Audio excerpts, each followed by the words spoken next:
Bonjour et bienvenue dans Gap de parents, le podcast qui ouvre des conversations vraies autour de la parentalité, de la vie professionnelle et de toutes ces transitions qui bousculent nos vies. Cet été, je vous propose une série un peu spéciale, les incontournables de l'été de Gap de parents. Une sélection d'épisodes que j'ai eu envie de remettre à l'honneur parce que leur message résonne toujours autant aujourd'hui. Alors, cette fois-ci, j'ai eu envie de remettre en lumière les forces des femmes et de tout ce que nous vivons en tant que mères et femmes dont nous n'avons pas toujours conscience parce que nous regardons toujours ce que nous n'avons pas encore fait ou qui nous ne sommes pas.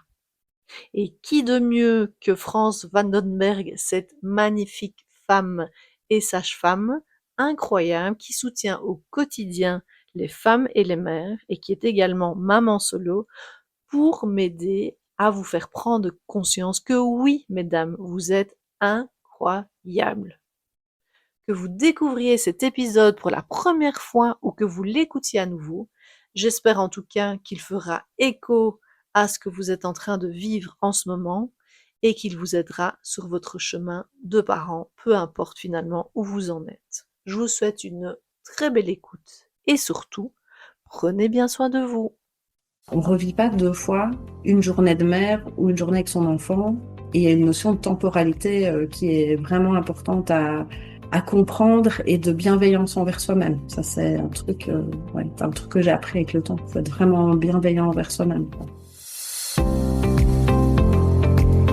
Bonjour et bienvenue dans ce nouvel épisode du podcast Gap de parents. Je m'appelle Sophie, je suis coach, formatrice et conférencière. J'accompagne et soutiens les parents dans leurs défis du quotidien tout en aidant les entreprises à reconnaître et à valoriser la parentalité au travail.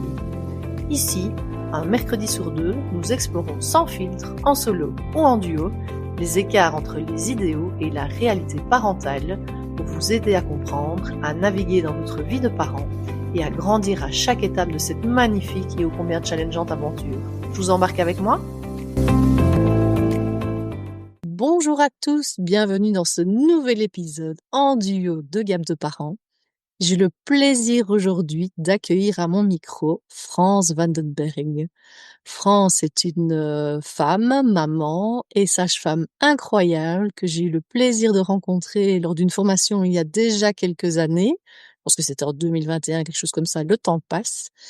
Et depuis, ça nous arrive régulièrement d'échanger, de partager. Il y a même des fois où on se dit: «Ah, on ferait bien des choses ensemble», mais bon, on n'a pas encore eu l'occasion de mettre ça en place.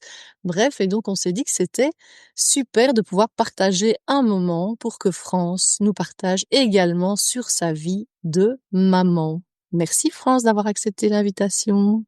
De rien, avec plaisir. France, si tu voulais partager quelques phrases, quelques mots sur toi à nos auditeurs pour te présenter, qu'est-ce que tu leur dirais? Dis-nous tout. Ouh. Donc, je m'appelle France, j'ai 41 ans, je suis sage-femme et maman de 2 ados. Mon grand-fils a 15 ans aujourd'hui et ma petite a 12 ans. Donc je suis un peu plus loin dans la parentalité que ce que j'accompagne, habituellement. J'ai été élevée par une maman ado solo et ça a beaucoup impacté ma parentalité et après avoir passé beaucoup d'années en couple, ça fait pas mal d'années que je suis maman solo moi-même. Mmh. Voilà un peu où j'en suis dans ma maternité, j'ai envie de dire.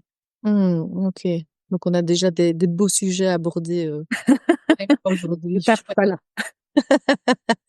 Je suis bien contente. Alors si on commençait par, j'aime bien parler de ce changement identitaire, de devenir maman, on est des femmes et puis un jour on devient maman. Cette Mmh. fameuse matrescence qu'on traverse toutes, mais pas de la même façon, que ce soit au niveau physique, émotionnel ou même, de le conscientiser, puisqu'on en parle heureusement de plus en plus aujourd'hui, mais on n'en parlait pas, ni à ton époque ni à la mienne, je pense, et en même temps, je pense qu'on a ressenti chacune des choses qui font que oui, bah, tiens, je suis plus qu'une femme, je suis également une maman. Est-ce que toi, France, tu pourrais nous partager, comment tu l'as plus ressenti toi ou quand tu l'as ressenti ce changement identitaire à l'époque? À l'époque, quand mes enfants sont venus, j'étais quand même, beaucoup plus jeune, quoi. J'avais 26 ans. avec plein d'idéaux de par mon métier aussi. J'avais pas mal d'images de la maternité et ma vie avait fait que j'avais fort idéalisé le côté famille, le côté parents. J'avais peut-être surinvesti très fort ce rôle-là, tout en sachant et en comprenant dès le départ, puisque mon fils est venu s'implanter en moi juste quand je recommençais l'université.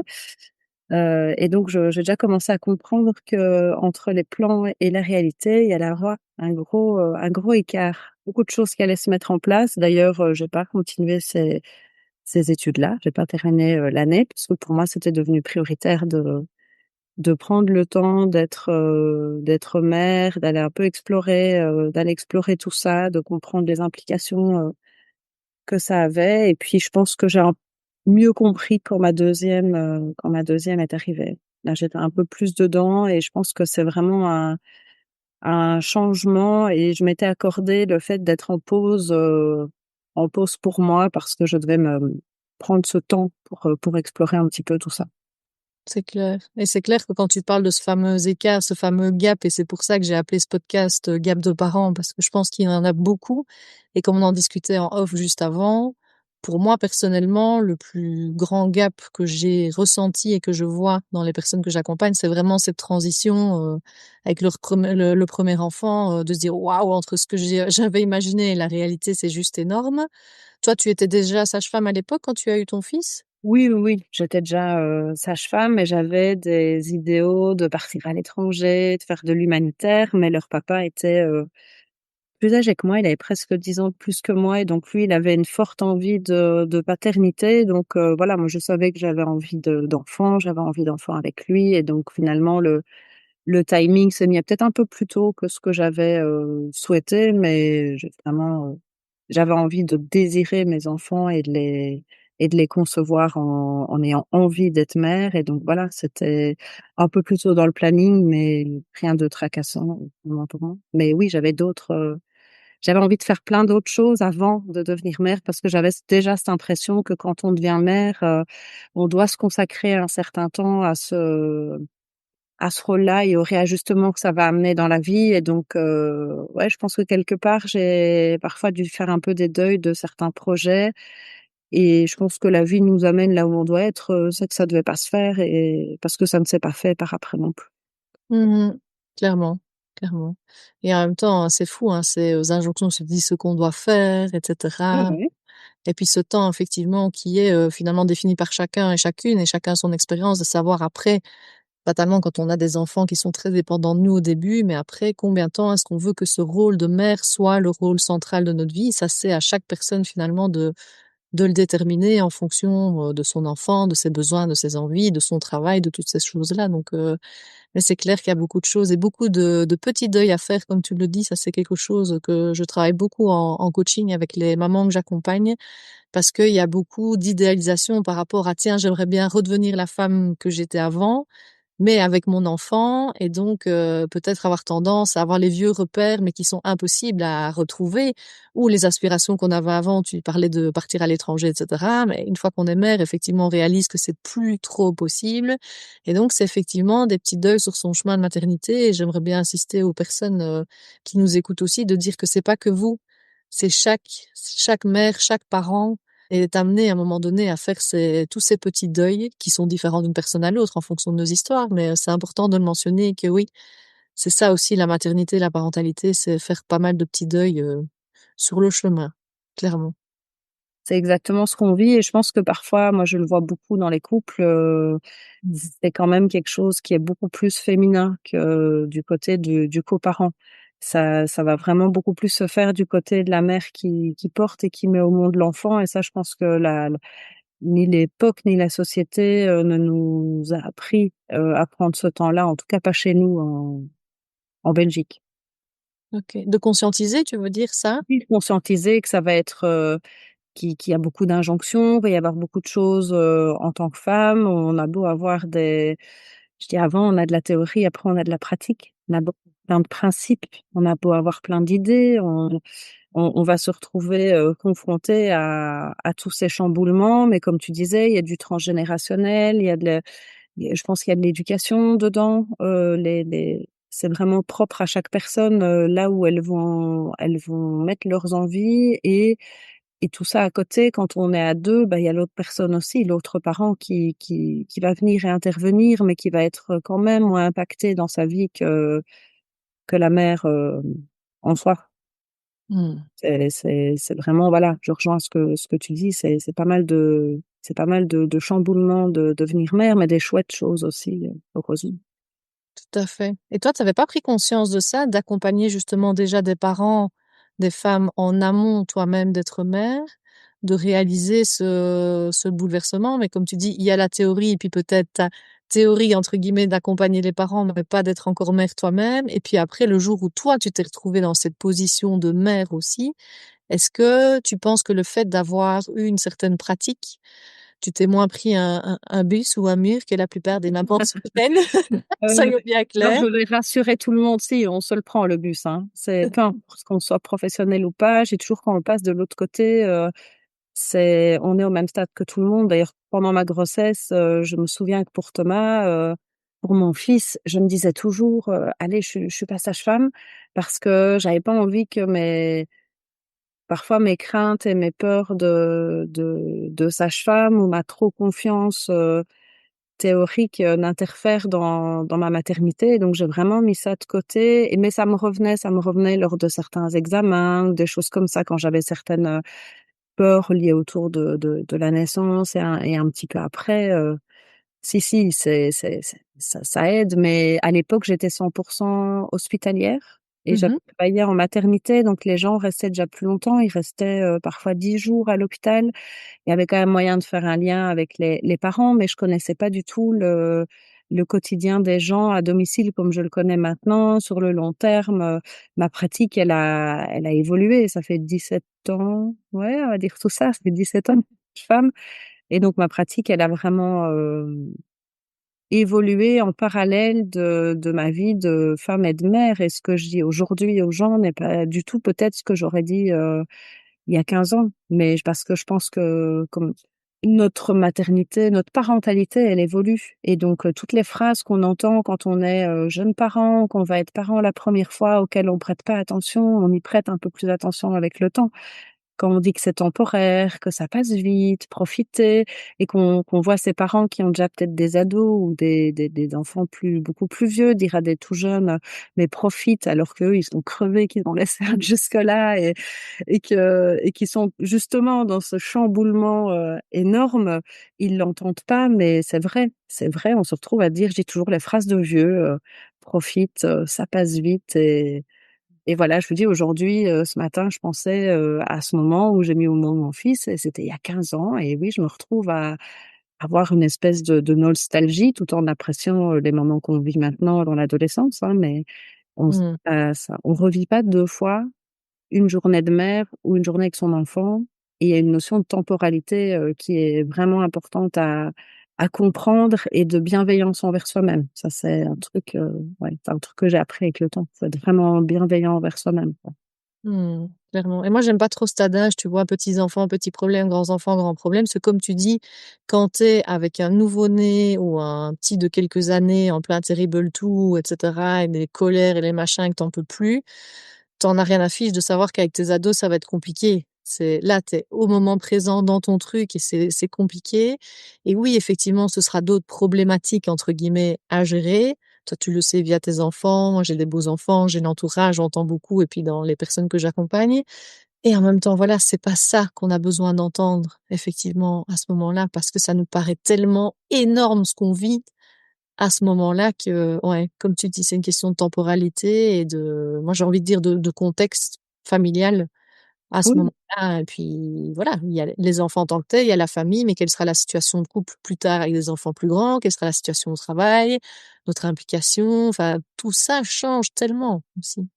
Je pense qu'on se pose parfois beaucoup trop de questions aussi, hein. Beaucoup trop de questions sur un avenir qui peut tellement évoluer que c'est quelque chose vraiment, moi, que j'essaye de mettre dans les accompagnements ou les préparations, de dire d'apprendre à se faire confiance et de se poser, moins de questions sur tout ce qu'on fait, l'impact que ça va avoir, on va dire, plus tard, comme si tout était ancré dans le marbre. Moi, j'ai eu mes enfants à l'époque du boom sur l'éducation bienveillante et Mmh. j'ai pas trouvé ça hyper bienveillant sur ma parentalité. Et donc aujourd'hui, on est un peu un entre-deux et je trouve que moi, mes enfants sont nés où il y avait une injonction à être une maman parfaite. Alors, je mets plus le côté maman que papa, parce que je pense que les papas étaient impactés, mais un peu moins quand même, parce qu'on sait bien, nous les femmes, que ce soit pendant les grossesses ou après, on devient un peu des encyclopédies de tout ça, à lire, à écouter, à bouffer un peu les informations qui peut-être avant nous intéressaient pas trop.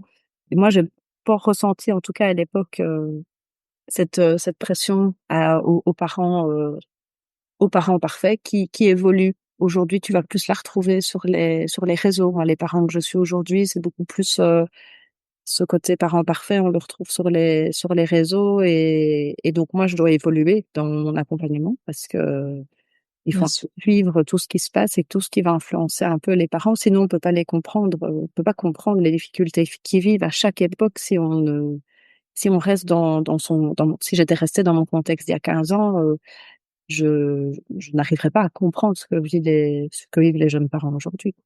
Clairement. Et justement, je voulais revenir sur ce point parce que c'est important. Tu dis avant, tu étais sage-femme hospitalière, donc j'imagine que tu faisais aussi les prépas à la naissance et puis tu étais présente à la.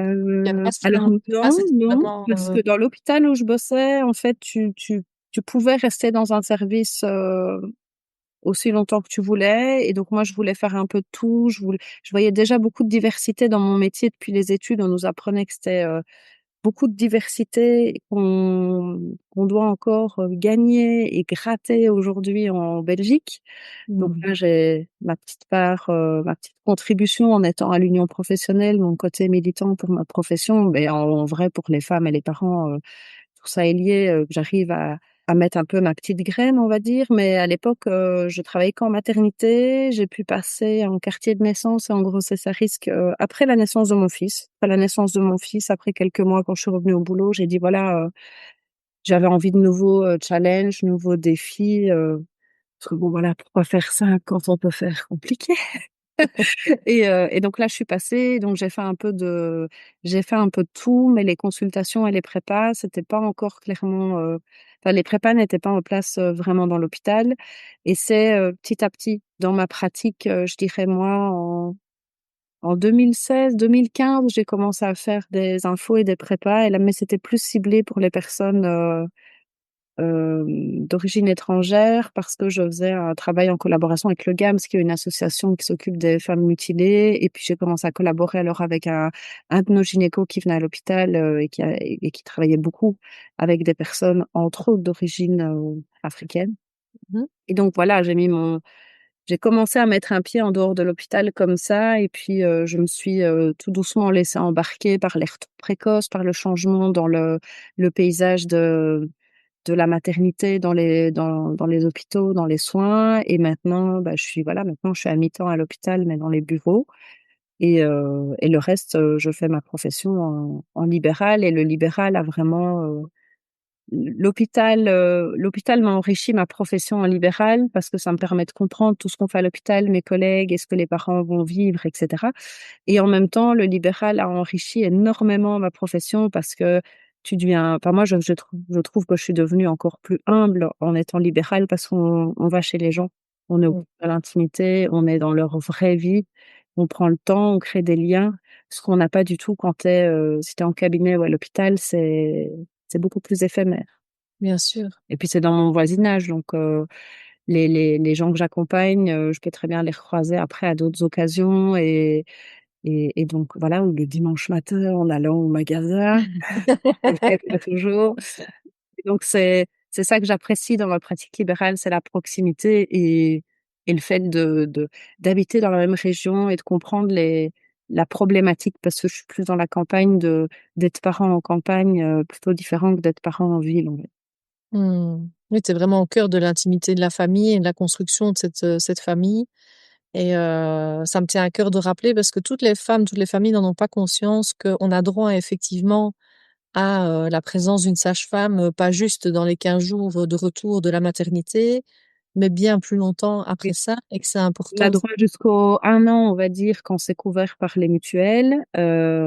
Après, ça peut être en partie couvert, parce qu'il y a Mm. des conventionnements, etc. Ça peut être après, au-delà de ça et avant ça. Je commence à avoir des gens moi, en préconceptionnel. J'ai parfois des gens qui peuvent demander bien plus tard des choses. Je pense que dans sa pratique, moi, j'essaye de rester, de travailler en réseau et de rester humble pour, voilà, si moi j'ai pas la réponse, quelqu'un d'autre l'aura. Mais plus ma pratique évolue et plus je propose, j'impose pas, mais je propose aux gens de les voir plus tard parce que maintenant j'ai les deuxième et troisième bébés qui arrivent en libéral et donc j'ai à chaque fois accordé une importance pour demander aux mères et aux pères comment se sont passées l'arrivée de l'enfant précédent, comment ils sont adaptés dans leur vie et en quoi moi je peux mettre ma pierre à l'édifice, en quoi je peux les accompagner, qu'est-ce qui leur a peut-être manqué ou quelles leçons on peut tirer à chaque enfant, on évolue. Et donc maintenant, grâce aux parents qui aussi m'ont permis d'évoluer, ben, j'accompagne au moment des retours de prise de travail, des débuts de crèche, des diversifications. Quelques mois plus tard, souvent 6, 7 mois, on laisse une porte ouverte parce que c'est des moments où on a la tête dans le guidon en tant que parent et où pouvoir aller un peu poser et en tant que femme à prendre un peu du temps pour Mm. soit ça reste important parce que moi, j'ai l'impression que mes premières années en tant que maman, j'ai parfois un énorme trou blanc comme ça, d'avoir été pris dans la vitesse de la vie, c'est-à-dire le travail, la vie de couple, les enfants, l'organisation, potentiellement un petit temps pour soi. Et c'est dommage parce que je mettais ça vraiment en dernier dans la to-do Bien list. sûr. Mm. Et puis en fait, j'ai presque des trous de mémoire de savoir qu'est-ce que j'ai fait, quand, quel moment ça s'est arrivé. Et je me dis, ben c'est un peu dommage parce qu'on ne profite pas de ce Mm. temps-là et ce temps-là, il revient pas, mine de rien. Ah. Et en même temps, on a très peu d'espace, je trouve, pour nous, les femmes, les mères, pour pouvoir partager, déposer, tu vois. On peut le faire, et encore, on s'accorde peut-être pas assez de temps en extérieur aussi avec des amis, etc. Ou parfois on a peur de parler de ça parce qu'il reste quand même des sujets tabous, même si de nouveau les langues se délient, mais je pense que ça reste quand même des choses où quand nous, on est dans ces premiers mois, ces premières années de vulnérabilité, on a l'impression que les autres y gèrent, donc on n'a pas envie d'en parler, alors qu'en fait, finalement, on rame tous. Je répète, on rame tous et toutes. Et donc, et en plus aussi, on n'a peut-être pas besoin toujours de la projection non plus. Ah, mais tu sais, moi j'ai fait comme ça, tu devrais faire ça. Ou en famille, si on parle encore de ces sujets, oui, mais tant tu guettes, elle aurait fait ça, ou ta cousine ou ta sœur, mais je m'en fous de ma cousine ou ma sœur, moi je te parle de moi et de Mmh. mon ressenti actuel et de mes difficultés et tout ça. Et il y a tellement peu d'espace pour ça, vraiment. Donc, c'est important, effectivement, d'avoir des personnes à qui pouvoir parler. Et si on a des questions ou des conseils, là, on les demande à cette personne ressource et pas c'est non sollicité, quoi, quand on en a vraiment besoin dans cet espace, Mmh. je pense. Mais donc, c'est important de mentionner que, effectivement, Il y a des espaces, mais exactement. c'est pas, voilà, c'est pas fréquent. Il y a beaucoup d'activités ou de choses qui vont être mises souvent dans les villes. C'est beaucoup quelque chose que je ramène au niveau du gouvernement quand on discute, de parentalité, de sage-famerie, de soins des femmes, de dire, n'oubliez pas qu'est-ce qu'on peut mettre en place, sur Bruxelles ou si je prends ici, bah, moi, à moindre échelle sur Liège, puisque c'est la ville un peu la plus proche avec laquelle je travaille beaucoup. Tu vas pas toujours pouvoir le mettre en place, dans un contexte, rural, soit parce que les mentalités sont un peu différentes ou parce que les gens doivent tout de suite se déplacer. Tu fais pas tout à pied. Moi, j'ai vécu les 6 premiers mois, de ma maternité en ville et après je suis partie à la campagne et je me suis pris une solitude, énorme, dans le visage et je la ressens encore aujourd'hui dans énormément de familles. Voilà, on a beau parler de tout un tas de concepts, je pense, dont tu parles dans ton podcast, de matrescence, de mois d'ordre, de quatrième trimestre, le mettre en place, c'est quelque chose de compliqué, même dans des familles qui vont avoir des schémas assez sains, quoi. Et moi, mon schéma familial n'était pas sain puisque j'avais pas vraiment de famille. J'avais que ma belle famille et mais qui était c'était très organisé. voilà, il fallait vraiment beaucoup d'organisation et demander de l'aide, c'était pas quelque chose que j'avais envie de faire quand je suis devenue mère. Et Donc, quand tu parles c'était, d'organisation, tu veux dire quoi? bah, par exemple, je vais prendre un bête exemple, et comme je dis sans rancœur, c'était comme ça, mais il fallait envoyer un mail pour demander de garder un enfant, quelque chose comme ça, et passer par là. J'ai trouvé ça très violent avec le recul. Sur le moment, pas du tout, hein, mais je pense que les gens font avec ce qu'ils peuvent et que la communication, c'est quelque chose de vraiment important quand on a des parents autour de soi, de maintenir le lien et la communication avec eux, même quand eux ne le font pas toujours. Parce que quand Mmh. on devient parent, on est pris comme ça dans la mouvance et on n'arrivera pas ou on n'osera pas demander de l'aide ou dire qu'on est un peu seul et que ça va pas. Et je pense que moi, le fait qu'on me dise d'envoyer un mail pour organiser une garde d'enfants, c'était quelque chose qui vraiment a mis un frein, au fait que je demande de l'aide, en fait, et que je parle des difficultés. Et donc, je pense que chaque famille va développer voilà, des compétences et être ressources ou pas, mais j'ai une assez grande expérience des vies qui sont un peu compliquées. La vie n'est Mmh. pas très simple, toujours. Mais et donc je pense que dans l'idéal, en théorie, on dit plein de choses aux gens. En théorie, on lit plein de livres, on voit plein de choses sur les réseaux. Même moi, auprès de mes collègues, je vois mes collègues avoir plein de concepts comme ça théoriques qui sont très chouettes. Mais je dis vraiment, il faut observer et demander aux parents, famille par famille, quelles sont vos ressources? Qu'est-ce qu'on peut mettre en place? Qu'est-ce qui est possible? Et des fois, il y a rien. Et je pense qu'il faut en avoir conscience de ça. Moi, j'ai travaillé beaucoup avec les femmes migrantes qui arrivent et qui ont personne ici, et parfois Mmh. même une barrière de langue. Et donc, je pense que j'ai connu d'autres solitudes. Donc, voilà, la mienne n'est pas isolée et je suis pas un cas isolé d'avoir été seule. Dans ma maternité d'un point de vue familial, mais je la retrouve partout. Et donc je pense que c'est ce qui me frappe le plus, c'est la solitude des mères, des pères aussi, hein, et des coparents, mais la solitude des mères, c'est vraiment un truc que je constate énormément, énormément, quel que soit le milieu social, quel que soit l'endroit où on habite, qu'on travaille ou qu'on travaille pas, qu'on ait beaucoup de familles en théorie ou peut-être juste une ou deux personnes, qu'on soit monoparental ou pas, c'est quelque chose qui ressort et ça ressort dans beaucoup d'études autour. Et donc c'est facile de parler de créer du réseau, mais encore faut-il Mmh. avoir accès à un réseau. Et donc moi j'ai mis des choses en place dans ma région, je continue à taper du clou, que ce soit au sein des communes, au sein de l'ONE, je demande des collaborations, j'essaye de mettre des choses en place parce que c'est pas suffisant et parce que moi je le perçois vraiment dans le dans l'intimité d'un cabinet, dans l'intimité d'un salon, il y a énormément de choses qui ressortent et les femmes ne mesurent pas à quel point elles sont fortes. Donc je ris toujours quand je dis qu'un jour quelqu'un dit qu'on était le sexe faible, mais pas du tout. Mmh. Je suis très touchée par ce que tu partages, France, par rapport à cette notion de solitude, parce que, de un, moi, je l'ai très fort vécu aussi lors de mon postpartum et par la suite, et que toute cette violence par rapport à la reprise du travail, et se sentir tellement seule et acculée par ce rythme de vie, etc., et pas avoir d'espace pour partager, et sentir qu'on est juste je suis désolée de dire ça, mais qu'une merde, parce que c'est vraiment ça que j'ai ressenti, voilà, à l'époque, dans cette solitude, de croire que c'est nous qui foirons tout, alors que, bah non, mais comme on n'a pas d'espace pour en parler, ou qu'on n'ose pas en parler ou quoi que ce soit, ou demander de l'aide.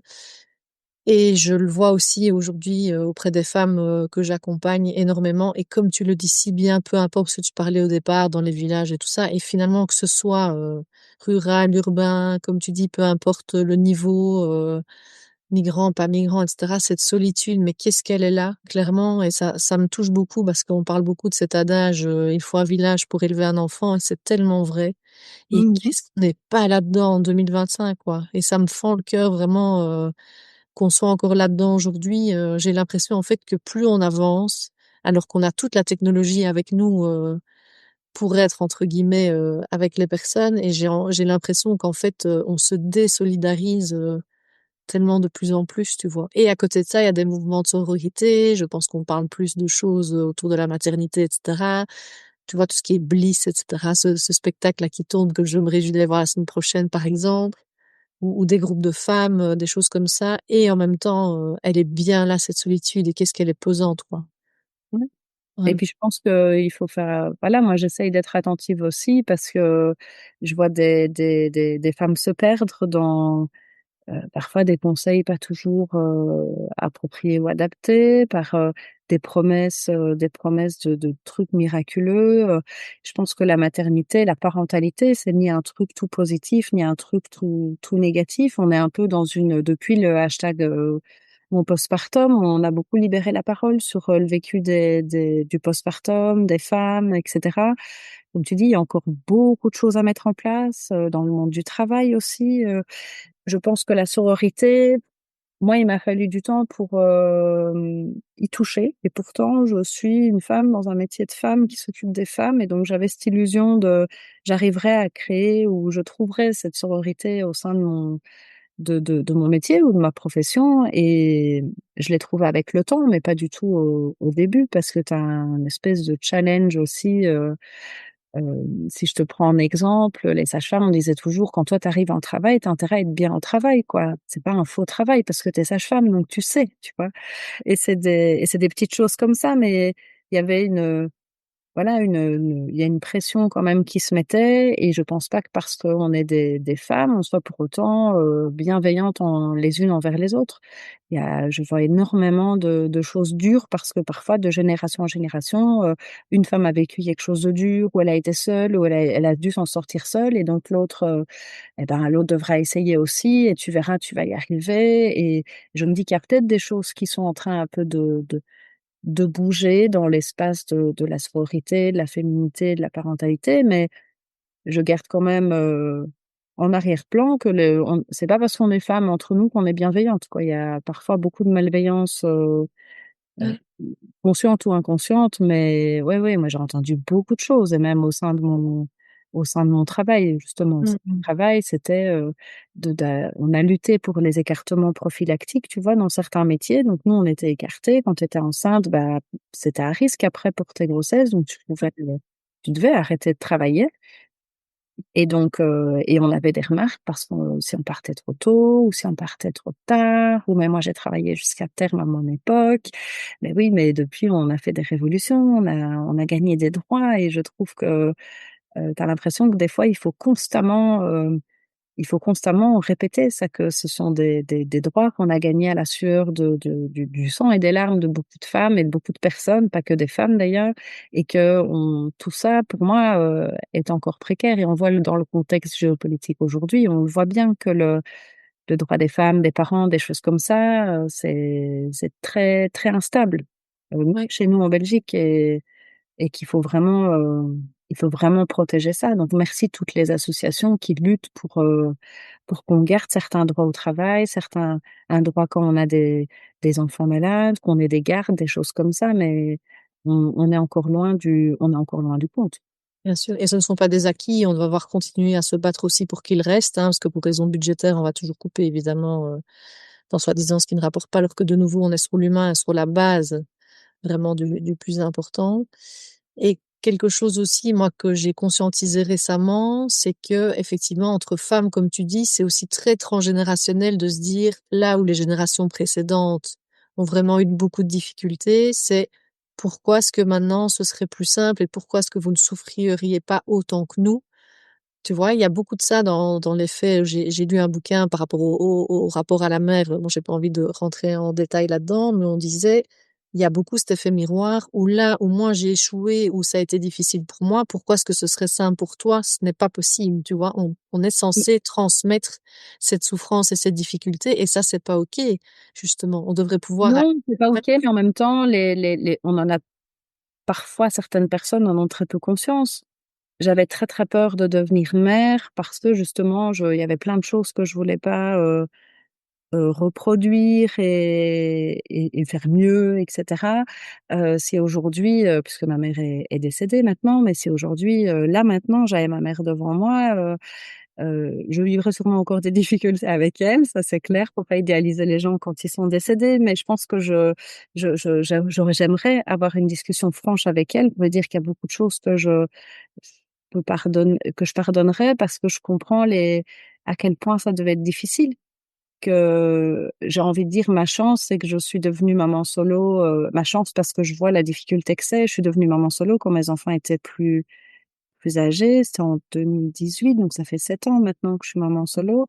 Mais ils étaient déjà un petit peu plus grands, un peu plus autonomes, on discutait. Il y avait quand j'accompagne des parents, des mamans solo et que c'est dès la naissance, mais my God, qu'est-ce que c'est un challenge de... J'ai encore lu un travail de fin d'études d'une étudiante sage-femme hier. C'est un challenge de passer des nuits, d'être seule quand son enfant il pleure et de garder sa santé un peu mentale, de pas avoir ni des gestes ni des paroles compliquées. Et je pense qu'on a toute envie de pas reproduire certaines choses et de reproduire d'autres. Et donc le transgénérationnel, il est hyper important. Mais moi, ta phrase me fait penser à une phrase de ma mère. Ma mère m'a eu à 16 ans et sans péridurale. Et à l'époque, c'était dans un hôpital catholique tenu par des bonnes sœurs. Donc, c'était pas vraiment des sages-femmes, c'était c'était des nonnes qui étaient Mmh. sages-femmes aussi. Tu retrouves un peu ça dans Call the Midwife, la série anglaise comme ça. Et je me souviens qu'elle me racontait toujours quand j'étais née, qu'on lui avait dit la surentrée sera sortir et t'avais pas du tout d'accompagnement de la douleur ou des choses. Et quand moi j'ai eu mon bébé, elle m'a dit ah, j'espère que tu as souffert autant que moi j'ai souffert. Et je pense que c'était pas franchement malveillant sur le moment, c'est juste un truc parce que je crois aujourd'hui qu'elle aurait aimé que je comprenne ce qu'elle a vécu et que les phrases sont parfois très maladroites, que quand on dit ça à quelqu'un, c'est parce qu'en fait, on aurait besoin de beaucoup de bienveillance et d'empathie qu'on n'a pas eu à cette époque-là. Et donc, ça m'arrive souvent de discuter avec les grands-mères. Et d'ailleurs, j'ai un projet pour les grands-mères des 2 côtés de peut-être faire un moment d'espèce de préparation ou de papote des mamies parce que au coin des portes quand je vais à domicile, parfois quand elles sont là, qu'elles arrivent un peu discrètement ou désirées ou pas désirées, des fois c'est ah, c'était pas prévu qu'elles passent, elles sont là et je dis toujours aux parents et aux mamans mais laissez-les entrer et laissez-les entendre ce que vous entendez comme information et comme consigne parce que souvent c'est éloquent de d'entendre leur comme elles sont étonnées de ce qu'on peut dire aujourd'hui, de ce qu'on peut donner comme conseil, et la plupart du temps, j'ai vraiment 90% des grands-mères qui vont,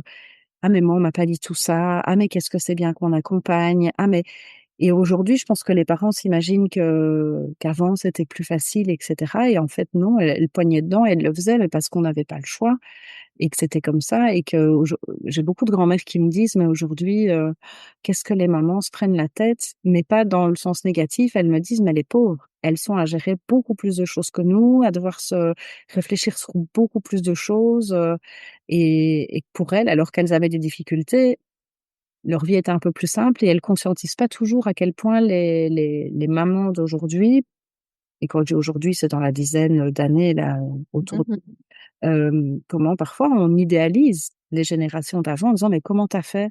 J'en ai encore une ce matin qui m'a dit: «Mais comment ma grand-mère a fait? Elle avait 6 enfants» et en fait, elle se sent, entre guillemets «nulle» et impuissante et incompétente alors qu'elle en a un et elle me dit: «Ma grand-mère en avait 6». J'ai dit: «Wow, wow, wow». Elle était pas du tout dans le même contexte de Oui, vie, quoi. as-tu déjà pris le temps d'aller vraiment parler vrai? Et ça manque, dans notre société parfois, c'est d'avoir le temps de parler vrai, de dire les choses, de dire à quel point ça peut être, génial et merveilleux et à quel point un sourire et un babillement ou un «je t'aime maman» va effacer, vos cernes qui arrivent jusqu'au fond des joues. Mais en même temps, il y a des jours où oui, il y a des jours où on a envie de claquer la porte et de se dire: j'ai besoin de temps pour moi, j'ai besoin d'une pause dans tout». Et je pense que le problème, c'est pas spécialement la parentalité, c'est tout ce qu'on doit gérer autour, en plus. Les injonctions sociétales encore, Mmh. qui sont vraiment sur les épaules des mères encore tellement aujourd'hui, par rapport tu parlais à cette notion de femme, ou de mère parfaite, et cetera. Moi, je travaille beaucoup autour de la mère sacrificielle aussi, hein, parce que les générations avant, c'était donner tout pour ses enfants et beaucoup entendu, «Après tout ce que j'ai fait pour toi» et cetera, alors que l'enfant n'a rien demandé au départ et que les générations d'avant comprennent pas toujours aujourd'hui pourquoi nous, dans notre génération, on va peut-être prendre du temps pour soi. Je partageais encore hier que, quand potentiellement j'ai eu la chance de faire garder, mon fils, bah, il y a d'autres personnes qui vont pas comprendre pourquoi je vais prendre un temps pour moi dans ce moment où mon fils est gardé et que je ne suis pas en train de travailler, mais que je suis en train de prendre soin de moi parce que j'en ai besoin, bah, c'est pas toujours bien compris parce que avant, ce temps-là n'était même pas envisageable parce que la mère devait être à 200% pour ses enfants, son mari, etc. Donc, Et encore en un même temps, gap. le temps pour soi, il est relatif, tu vois. Je trouve que tu as aussi cette espèce d'injonction au bien-être. On est censé prendre du temps pour soi, on est censé être heureux, et puis des fois, c'est juste un peu compliqué. Et au final, je pense qu'aujourd'hui, les parents se posent beaucoup de questions. Et moi, je me suis posé beaucoup de questions sur quel est l'exemple ou le modèle je vais donner à mes enfants. Par exemple, moi, je suis quelqu'un du coup qui travaille beaucoup. Je suis obligée de beaucoup travailler, bah, simplement pour vivre en fait. C'est déjà pas mal. Et du coup, c'est voir un peu entre le temps de qualité, la quantité de temps, de comment est-ce qu'on arrive à prendre du temps pour soi. C'est des exemples pour nos enfants aussi, et leur dire, voilà, moi, je vais prendre toute la charge pour que vous ayez du temps pour vous. Bah, ça leur apprend pas la vie. En même temps, prendre que du temps pour soi et rien faire pour l'épanouissement de nos enfants. J'ai des parents parfois qui me disent: «Voilà, moi je fais aucune activité parce que voilà, moi je veux avoir du temps, c'est important, et donc mes enfants, je veux pas ils ont pas d'activité parce que ça va pas rentrer, dans notre organisation, on ne veut pas se mettre la pression». C'est chacun va mener sa barque, comme il peut. Je pense que ce qu'il faut se dire, c'est que ce qu'on peut faire quand ils sont tout jeunes et quand ils vieillissent, bah, ça évolue, Tout très à fait. fort. Moi, mes enfants ont toujours eu beaucoup d'activités parce que c'est des multi-passionnés, et parce que je voulais qu'ils aient accès à beaucoup de choses, et maintenant le temps qui passe, ils sélectionnent. Mais Mmh. je me suis toujours dit: «Ma vie sera faite autour des besoins de mes enfants». Peut-être, sûrement d'ailleurs, parce que moi j'ai pas eu ça, et donc Mmh. on se retrouve toujours à compenser un peu quelque chose, sauf que nos enfants ne vivent pas ni avec les mêmes blessures, ni avec les mêmes besoins. Donc Bien sûr. heu, donc finalement, à un moment, et je trouve que moi là dans ma vie, je commence à y arriver, il serait temps, depuis quelques années, de trouver un juste milieu entre les pressions qu'on se met, les bagages qu'on porte, les valises qu'on va un peu laisser, et les personnes qu'on a devant soi, parce que nos enfants sont des personnes à part entière, et de voir un peu comment ils évoluent, et il y a des petites victoires, qu'on va avoir. Hein. Donc quand j'ai des grandes discussions avec mes ados et pré-ados, je trouve ça super chouette quand j'ai des doutes et qu'ils sont là pour me réassurer, quand ils me disent que je fais de mon mieux alors qu'il y a des jours où j'ai l'impression que j'ai foiré complètement une journée, et je trouve ça très fort parce que je me rends compte que c'est ce que je leur donne et qu'ils arrivent à le rendre, et que pour moi, ils sont pas, pour autant, ils sont pas des parents, ils sont juste des enfants, des êtres humains qui se rendent compte qu'on fait parfois de notre mieux et qu'ils arrivent à le rendre. Et puis il y a des jours où je les ennuie, hein, des jours où je suis une mère qui les Non, embête, mais il y a des jours où mais tu t'ennuies aussi, hein, clairement. Il y a pas de relation parfaite et de. oui, mais se dire que l'amour, en tout cas le lien est toujours là et que l'amour est toujours là, quels que soient les moments dans notre parentalité qu'on va vivre qui sont difficiles. Je pense que ça, c'est un des trucs les plus forts qu'on peut avoir avec nos enfants. Clairement. Qu'est-ce que tu dirais qui est le plus challengeant pour toi dans ta vie de mère et de maman solo aujourd'hui? Parce que je pense que c'est un point aussi important à aborder aussi ici. C'est quoi ouais, ton plus gros challenge aujourd'hui, toi? Bah, effectivement, cette histoire un peu de casquette, de devoir, me dire: «Voilà, je suis une femme, j'ai certaines envies et besoins, j'ai des projets, je suis, sage-femme, donc dans ma profession, ça me demande beaucoup de disponibilité et Mmh. de temps, surtout en faisant du libéral et en ayant quitté l'hôpital, et à côté de ça, bah, je suis maman. Alors je suis en couple aussi, je suis en couple, mais étant donné qu'on ne vit pas, ensemble et qu'on ne partage pas notre charge au quotidien, ou financière ou organisationnelle, bah, je considère que je suis maman solo. C'est ça. Il Bah a oui, j'ai un support, clairement, qui est là, et les week-ends aussi, mais tout le reste du temps, je suis maman solo, et il a bien conscience de ce challenge-là aussi, et il fait ce qu'il peut, à distance, comme on dit. Mais mmh. le côté challengeant, c'est un peu ça, c'est un peu, se dire, «OK, il y a des semaines où ça va être rempli». Ici, par exemple, je vais rentrer en période d'examen pour les enfants. Je travaille, à l'union professionnelle, on a des réunions avec l'INAMI, Mmh. qui sont mis à des heures improbables avec des documents à lire improbables, et ça, voilà, c'est le côté, professionnelle. J'ai mes petits parents qui m'envoient des messages parce qu'ils ont des questions. Il y a des questions.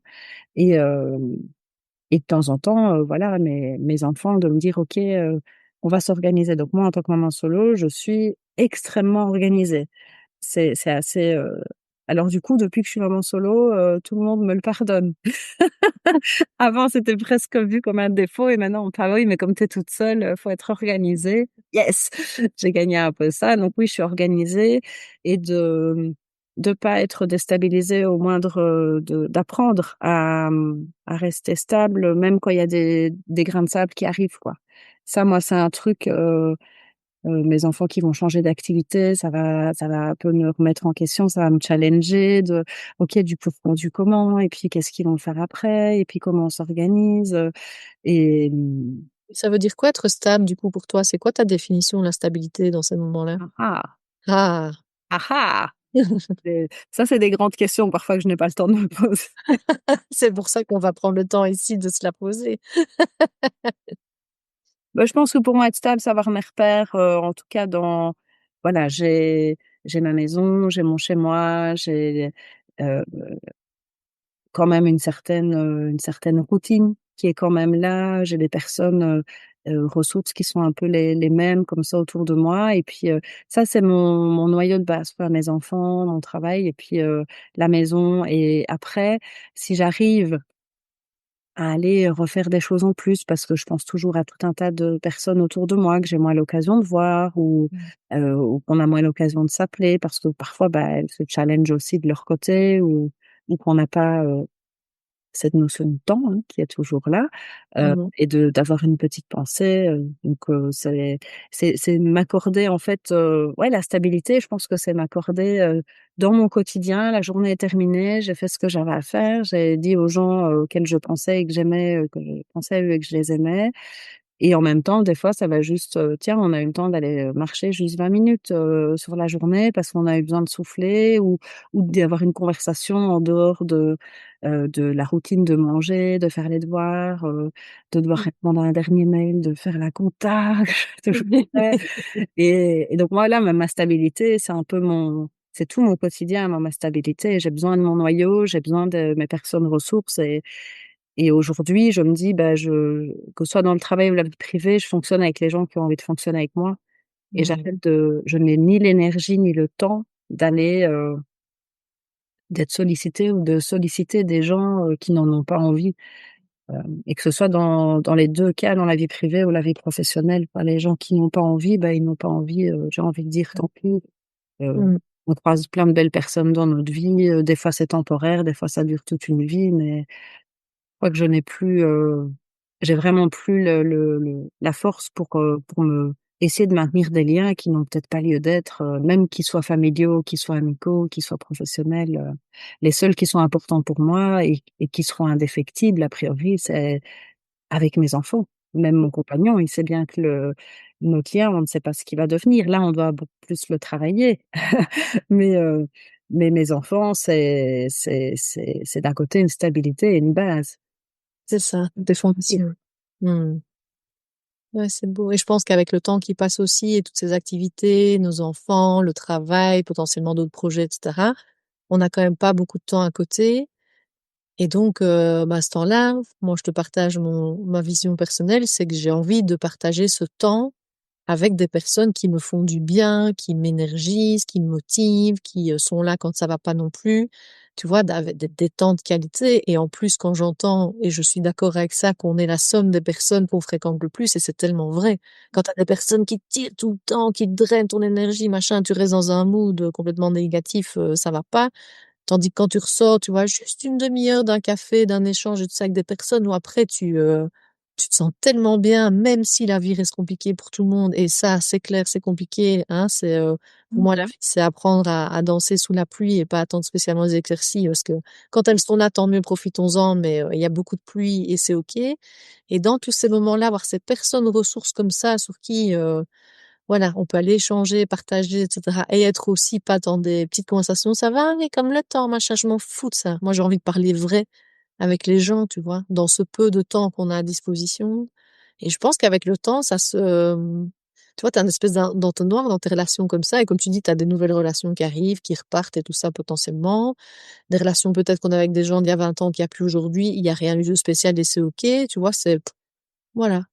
Puis il y a plein de gens qui rentrent dans nos vies, moi, il y a plein de gens qui rentrent dans ma vie où je me dis: «Ah, j'aimerais bien connaître cette personne, quoi» et donc des fois je me dis: «Allez, on fait le pas parce que s'il y a quelque chose qui pousse vers quelqu'un, ça aide, toujours» et je pense que si personnellement je me sens bien parce que j'ai rencontré, voilà ici, je vais aller manger au resto avec une collègue ostéo par exemple la semaine prochaine. C'est pas comme si j'avais beaucoup de temps, mais ça fait un bout de temps que je lui dis: «Ah ouais, j'aimerais bien qu'on prenne un temps ensemble» et elle me l'avait demandé et je sais que ça va être bénéfique pour moi sur plein de choses. Alors oui, potentiellement le lendemain, je vais être un peu fatiguée en consultation. Je préviens mes patientes que ce sera, je ne vais pas faire trop la fête, mais qu'on parle beaucoup. Donc potentiellement, je vais pas aller me coucher tôt. Mais par contre, je sais que autant je vais arriver fatiguée en consultation, autant je vais arriver reboostée parce qu'on prend du temps pour soi et qu'on échange et de tomber sur des gens qui vibrent sur la même chose aussi. Ça, moi, c'est avec le temps, très important de ne pas me d'avoir appris qui je suis, qui je veux être en tout cas et de m'accepter avec, c'est vrai, tout un tas de défauts, en tout cas ce que l'on a défini comme défaut. Tu vois, par exemple, que je parle beaucoup, moi, c'est pendant longtemps, on m'a beaucoup reproché. Aujourd'hui, bah, j'essaye d'utiliser ça à bon escient entre autres dans mon travail. Ça, j'embête un peu moins dans ma vie privée. Et puis en même temps, quand tu es maman solo, tu vois, je parle pas toute seule, tu vois. J'avais mon chat avant, mais je ne l'ai plus, tu vois, je parle à mon chat. Mais, mais du coup, oui, d'avoir des soupapes et de tomber sur des gens qui ont les mêmes énergies, même pas dans les mêmes professions. Tu vois, je me suis mis dans des réseaux de femmes entrepreneurs et du coup, tu as des gens qui sont aussi parfois dans le doute professionnel, qui ont envie un peu de faire bouger, qui parlent d'argent, de parentalité, de travail, je trouve ça enfin de maternité puisque c'est des femmes quand même et donc, des challenges qu'on a un peu au quotidien, dans tout ça, des pressions et des notions, en tant que femme, qu'on peut avoir au niveau du travail, de l'argent, de l'organisation. Moi, ça m'aide beaucoup alors qu'au départ, la première fois que j'ai mis mes pieds là-dedans, j'ai dit: «Mais qu'est-ce que je fais là?» Tu as personne en profession médicale qui vient. Mmh. Quasi, en tout cas dans le cercle où on est, il y a personne. Je me dis: «Mais qu'est-ce que je fais ici?» et puis en fait, j'y retourne parce que je me rends compte que c'est une pièce remplie de femmes et que j'entends leurs doutes, j'entends leurs joies, j'entends la manière dont elles se soutiennent, dont elles se challengent et moi ça m'aide et ça me porte puisque finalement dans hem, je ne me définis pas ni par mon métier, ni par mon rôle de mère, mais tout est entremêlé parce que quand tu es sage-femme, tu prends soin des femmes dans toute sa globalité, pas juste au moment de la maternité, Bien sûr. moi, la vision de la sage-femme, c'est qu'on est là pour les femmes, normalement, on est censé être là de leur ménarche à leur ménopause, tu vois? C'est juste qu'en Belgique, on nous a limité très, très fort, ces rôles-là, on nous a bridés, on essaye de reprendre un peu ça. Je pense pas que ce sera sur moi, ma durée de carrière, que tout ça sera vu et encore, hein, j'ai encore le temps normalement vu les âges de pension. Mais, mais le ce qui se passe dans le corps et la tête des femmes, tout au long de leur vie et tout au long de leurs doutes et de leurs challenges, mais c'est hyper nourrissant et ça nourrit plein de choses, chez moi et j'essaie de regarder sans regret le passé en me disant: «Tiens, il y a peut-être des fois où moi j'ai pas tendu l'oreille comme il faut, où moi j'ai pas tendu la main comme il faut», je pense, entre autres dans la famille, j'ai une de mes belles-sœurs qui a eu ses enfants juste avant moi et on n'a pas échangé sur le Mmh. sujet du tout. Après c'est quelqu'un de très discret donc je respectais ça, je pense et peut-être que j'avais besoin aussi de partager, mais voilà, je l'ai pas retrouvé à cet endroit-là et c'est pas grave.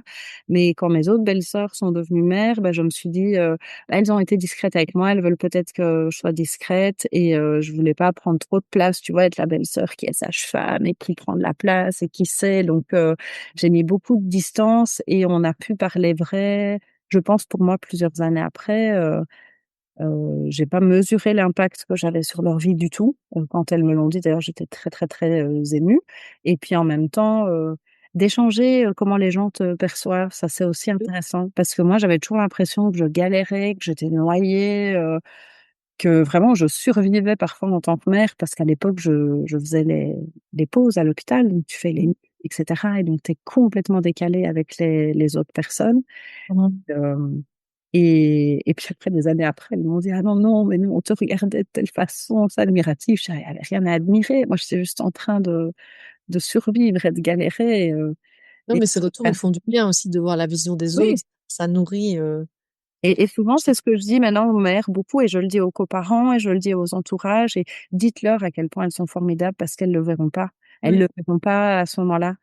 Elles verront pas que, oui, elles verront peut-être qu'elles ont raté un gâteau, fait tomber leur café, pas lavé leurs cheveux, Mmh. mais faire pipi dans leur culotte parce qu'elles n'auront pas eu le temps d'aller uriner pendant des heures. Et donc, tu te sens nulle et tu dis que tu as tout raté et que rien ne va. Et en fait, on n'arrive pas à voir nos petites victoires. Et je pense que ça, c'est un truc que j'arrive maintenant à faire. J'essaye au quotidien, c'est de voir les petites victoires, les petits trucs qu'on réussit et d'entendre les autres et d'écouter quand ils grandissent nos enfants. Mais ça, quand tu as un bébé, tu Oui, peux c'est pas. clair. Tu veux Ouais. essayer de le comprendre, mais en grandissant, entendre quand nos enfants trouvent on fait bien le job, quoi. Ça y est, on est bien là.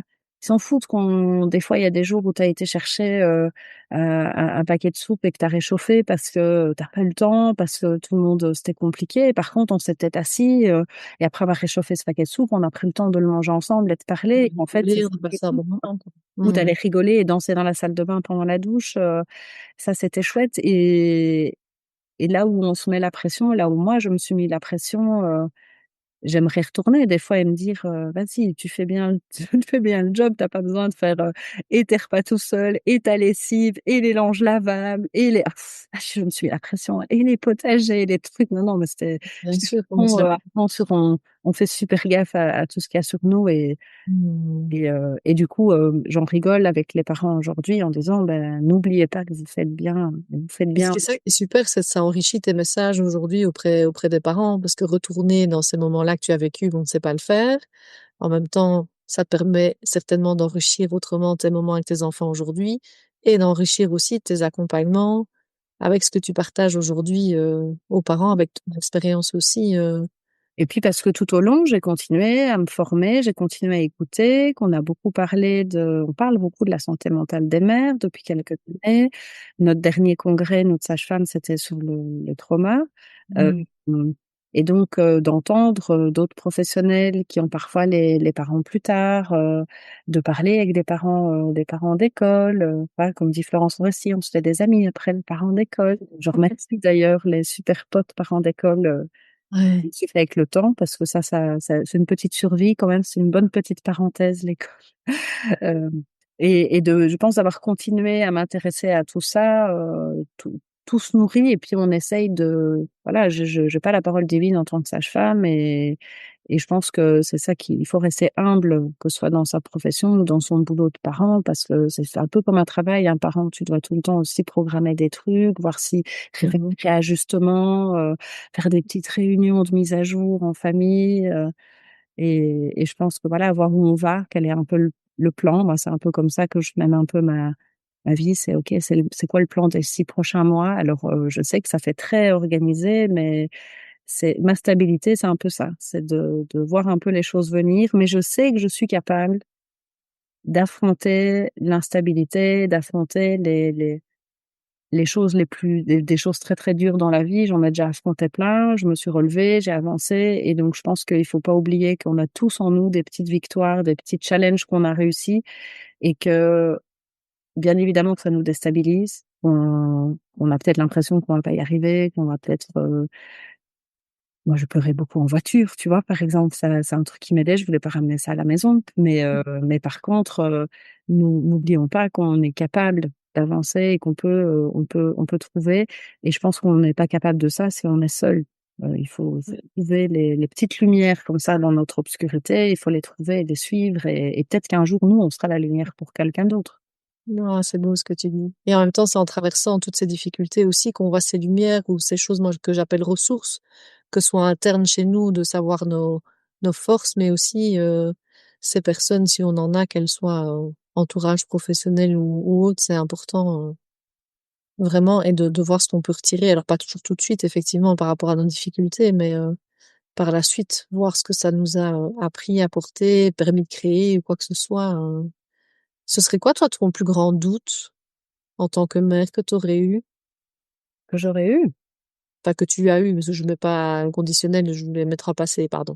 C'est de dire, tiens, ou un des plus grands, parce qu'on en a toutes eu plein, mais c'est toujours Euh, chouette de un des pouvoir doutes, entendre toutes des... un des doutes pour moi, ça a été la séparation.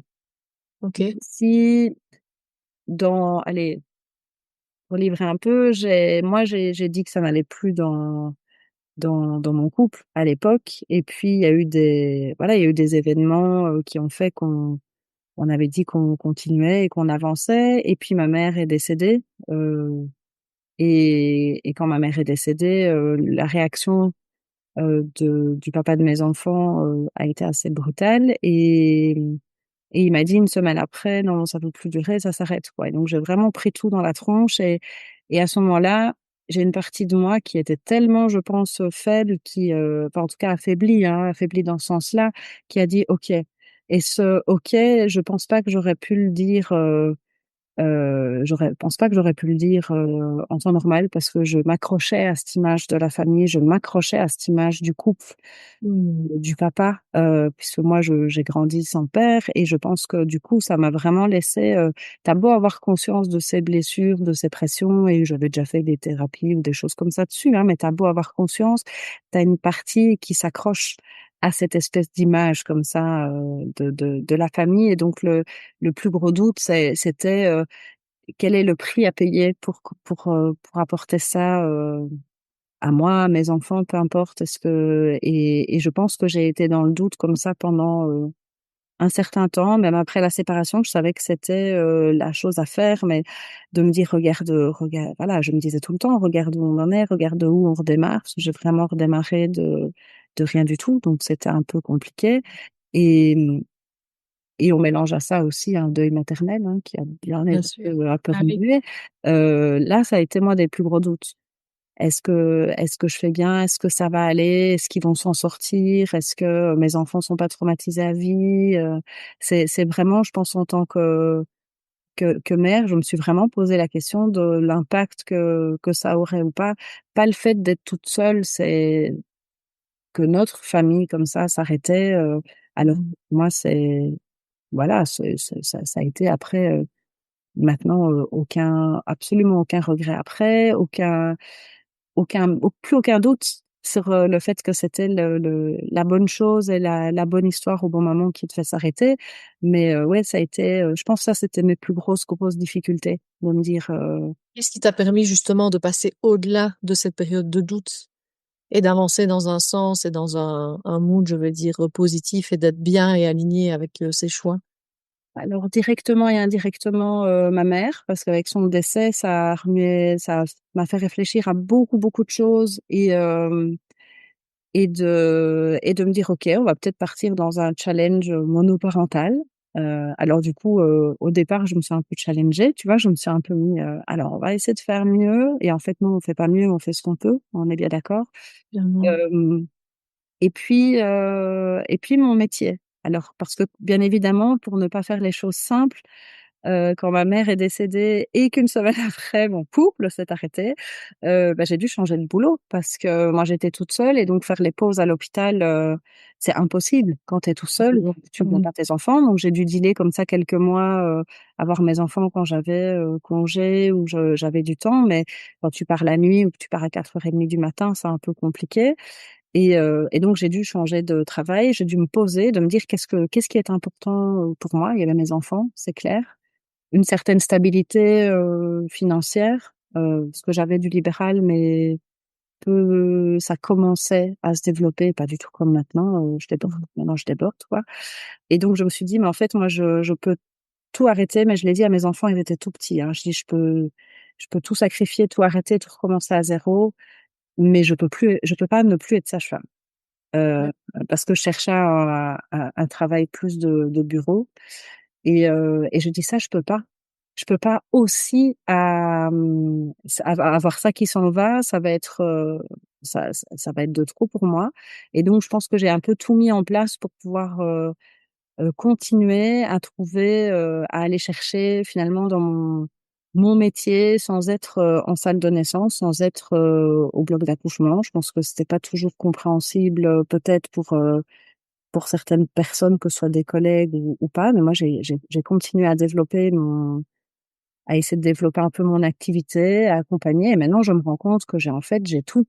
J'ai l'avant, j'ai l'après, mais j'ai juste plus la naissance. Et en fait, Mmh. c'est génial parce que les gens, quand tu les vois au retour à la maison et tu leur demandes: «Alors, ça s'est passé comment?» Et là, ils te racontent, mais ils te racontent pas, je pense, comme ils racontent parfois, à d'autres personnes, ils te racontent à toi, toi qui as été dans leur intimité, toi qui les as préparés, toi qui entends leurs doutes et cetera. Et donc je me Qui est à fais à me nouveau dire dans que l'intimité du salon et de la maison et du foyer, donc oui, c'est un autre récit.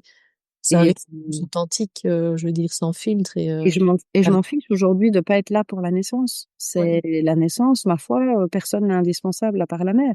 Mais, Mmh. l'avant-après, c'est chouette, c'est magique, c'est Ouais. il y a tellement de choses à faire et à créer au-delà de la préparation à juste la naissance, parce que my God, qu'est-ce que ce terme est mal choisi, puisque l'aventure commence à la naissance, elle s'arrête pas. Donc, et ça a été, ouais, moi, ça a été un gros point central, un peu autour et que j'ai fait progressivement, hein, mais de rester sage-femme, dans Mmh. mon métier, de garder un petit truc comme ça à côté, parce que sans ça, je pense que ma santé mentale, elle y passait. Et mes enfants, bah, ils sont venus avec moi, faire des visites à domicile parfois quand c'était possible, où les gens me disaient: «Ah ben non, mais c'est bon, ils peuvent venir». J'ai la Mmh. chance d'avoir été, en pratique à la campagne, donc ça veut dire que mes enfants, quand il faisait bon, pas canicule, je vous rassure, étaient dans la voiture à faire leurs devoirs pendant que je faisais mes visites, ou aller, un petit peu se balader, truc que tu peux pas trop faire en ville, laisser tes enfants dans la voiture, quoi. Et et donc d'avoir eu un entourage qui parfois allait, chercher mes enfants. Je me suis créé mon réseau Mmh.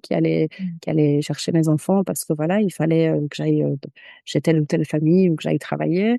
Et ça m'a porté et je leur ai souvent dit merci, parce que si j'avais en plus dû arrêter le métier de sage-femme, bah, peut-être que j'aurais fait autre chose, hein. C'est peut-être moi qui me suis mis la pression, mais je me sens beaucoup plus, épanouie, maintenant. Et il y a des choses que j'ai pas su faire. Alors, je suis jamais partie à l'étranger, j'ai jamais repris l'UNIF après, mais au final, je pense que voilà, le chemin nous amène là où on doit être, on rencontre les personnes, qu'on doit rencontrer, et c'est pour ça que je suis quelqu'un qui a plein de projets et qu'aujourd'hui j'arrive à me dire: «S'il y a un projet qui s'arrête, c'est pas grave, j'en ai d'autres, ça va se faire», ou la temporalité, quoi, c'est pas maintenant. Et comme quoi un métier aussi, une mission de vie, une mission de cœur, ça peut porter et nous porter aussi dans des moments très difficiles de notre vie aussi en tant que femme et en tant que mère, et que c'est ça aussi qui peut nous aider à sortir la tête de l'eau et à trouver l'énergie pour avancer, clairement.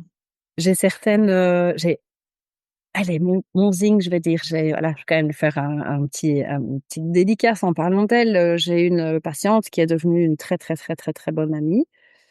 On s'est toutes les 2 dit le dernier jour de notre suivi, bah, de l'accompagnement, c'est resté très professionnel, avant ça, et le dernier jour, quand j'ai passé la porte en disant: «Bah, je pense que c'est la dernière fois, tu vois, il y a plus besoin».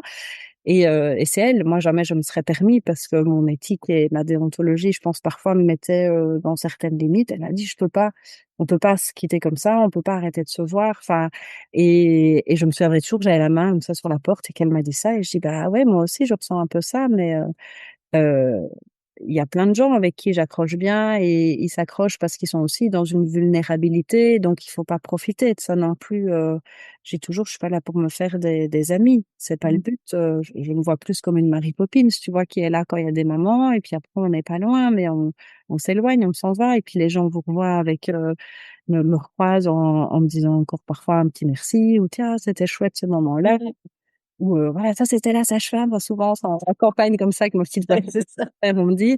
Mais là, on a vraiment eu un lien qui s'est mis, et on est restés amis, et avec elle après j'ai pu, discuter, parce que du coup, comme on est devenus amis, elle a connu mon intimité aussi. Et ce qui m'a frappée, c'est elle m'a dit: «Mais elle est elle est devenue mon amie en plein dans cette période, compliquée de ma vie». Elle m'a dit: «Mais jamais j'aurais dit que tu traversais un truc difficile». Et c'est à quel point c'était, essentiel. C'était vraiment une bulle d'oxygène parce qu'à chaque fois que j'arrivais quelque part, c'était une pause pour moi. J'avais pas à penser à moi, à mes difficultés. J'étais pleinement là pour les autres et je pense que, j'espère ne pas avoir vampirisé les gens à ce moment-là, mais moi, ça m'a vraiment, les gens m'ont apporté, les familles m'ont apporté tout autant, dans ma santé mentale, je pense que potentiellement j'ai pu leur apporter et ça, c'est super riche. Je pense que les gens ne mesurent pas l'impact qu'ils ont non plus sur les soignants, tu vois? Quand ils partagent leur histoire, qu'elle soit, positive, négative, leurs doutes, ça me touche en tant que soignant et je le ressens beaucoup auprès de mes collègues avec qui je suis proche. C'est on a des gens qui nous marquent comme ça dans leur vécu. Donc voilà, et donc c'est devenu mon zing parce que comme dans le dessin animé, on s'est vu et puis on s'est accroché et donc mon zing est toujours dans ma vie aujourd'hui. C'est beau, c'est magnifique. C'est du bien. Si tu avais un message à partager, parce que je vois qu'on arrive au bout de cet épisode, on pourra encore parler des heures, mais le but c'est que les gens nous écoutent quand même jusqu'au bout. Et comme tout le monde a une vie bien chargée, le but c'est qu'on puisse les accompagner sur un ou deux trajets en voiture, quelques préparations de repas ou autre, bref, ou quand ils le veulent bien sûr. Si tu avais un message que tu voulais partager aux parents qui nous écoutent aujourd'hui, ce serait quoi que tu aurais envie de leur dire? C'est, de trouver, ouais, vos personnes ressources. Trouver les personnes et elles vont évoluer avec le temps, mais avec qui vous pouvez être vous-même, avec qui vous pouvez être vrai, avec qui vous pouvez, dire quand ça va et dire quand ça va pas. Pas juste partager les mauvais moments, partager aussi les bons parce que ça c'est important, ça porte. Des personnes qui vont vous dire, peut-être quand vous faites de la merde, hein, désolée, et puis aussi quand vous faites des très bonnes choses, parce que ça va être, ça peut vraiment aider et il y a pas besoin d'être parfait, il y a pas de parents parfaits. Il y a aucune personne qui est parfaite. La perfection, ce serait tellement ennuyant. Votre enfant, il va juste être content de vous avoir vous comme parent et donc des fois, accordez-vous un moment peut-être où on court un peu moins, n'oubliez pas les petites pauses, les petits trucs et ça peut être que quelques minutes, ça peut être parfois des heures, ça peut être des jours, mais voilà, ayez la personne que vous pouvez appeler, quand ça va et quand ça va pas parce que ça va être, ultra nécessaire et dites-vous que les premières années, on a la tête dans le guidon. Laissez ce temps, le temps, j'en ai parlé beaucoup, je pense, j'ai souvent dit, mais laissez le temps faire. Notre temps avec nos enfants, il est court. On n'a pas beaucoup de temps avec eux, ils grandissent, après ils vont s'éloigner, on n'aura plus les mêmes liens. Le la petite enfance, c'est parfois difficile, mais c'est tellement génial. Observer un peu, observer l'évolution, observer la curiosité des enfants et ce qu'on a parfois perdu, en tant qu'adulte, ou pas. Je souhaite qu'il y ait beaucoup de gens encore qui aient leur petite âme d'enfant, mais cette curiosité sur la vie comme ça qu'ils ont et qui te disent: «Venez, viens regarder avec moi la petite fourmi» et on se pose même si on doit travailler, même si on doit de se dire: «Viens, on va regarder cette petite fourmi» et on partage ce moment-là et discuter avec vos enfants et avec l'entourage. Parce que je pense que ça fait du bien d'avoir des débats en famille quand on peut sur ce qui se passe de génération en génération parce que c'est riche et que tout le monde a eu des difficultés et a eu des victoires. Donc, n'oubliez pas ça, quoi. Merci France pour ce beau message et ce partage en toute authenticité en tant que maman, en tant que sage-femme. Merci beaucoup. Si les personnes qui nous écoutent veulent te retrouver, je mettrai ta page Facebook en description de l'épisode. Est-ce qu'il y a autre chose, un autre endroit où on peut te retrouver ou... Oh, on peut me retrouver dans ma région. Moi, je suis autour de Éwaïre-Romouchon. Mhm. Et j'ai lancé l'apéro des mamans, donc j'espère que ça va marcher. J'aimerais bien mettre les mamans un temps de pause, sans téléphone, sans compagnon ou compagne, sans enfant, où on échange et où je m'assieds avec les autres. Donc, c'est que c'est moi qui l'organise, mais je suis autant là en tant que maman qu'en tant que sage-femme, un bon moment qu'on passe ensemble. Et donc, voilà, n'hésitez pas à aller un peu voir si ça peut intéresser. Il n'y a pas d'âge, il n'y a pas de limite de lieu. Si on peut passer un bon moment ensemble, décompressé, mais où on peut parler entre autres de parentalité, sans avec bienveillance, sans jugement et beaucoup d'humour parce que moi ça me porte l'humour énormément. Donc, Clairement. allez-y, venez, tout le monde est les bienvenus. Toutes les mamans sont les bienvenues. Oui. Et merci à toi d'avoir créé ces moments qui sont aussi très importants, c'est clair. Un grand merci, France. C'était vraiment un plaisir. Et Merci à toi. Sophie, quelle bonne initiative, en tout cas, ce podcast. J'espère que écoutez bien tous les épisodes. Ils sont tous. merci, France. Je te dis à bientôt. À bientôt. Salut. J'espère que cet épisode vous a plu. N'hésitez pas à le partager à des parents qui pourraient avoir besoin d'entendre ces mots en ce moment. N'hésitez pas également à vous abonner au podcast sur votre plateforme d'écoute préférée si ce n'est pas encore fait. Et vous pouvez bien sûr me laisser un avis ou un commentaire, ça soutient énormément le podcast. Je vous remercie. Je vous attends également en message privé sur LinkedIn, Instagram ou Facebook pour me partager votre vécu personnel et ce que cet épisode vous a aidé à conscientiser aujourd'hui. Je serai ravie d'échanger avec vous sur ces sujets. Je vous remercie et je vous dis à très vite pour un nouvel épisode de Gap de parents.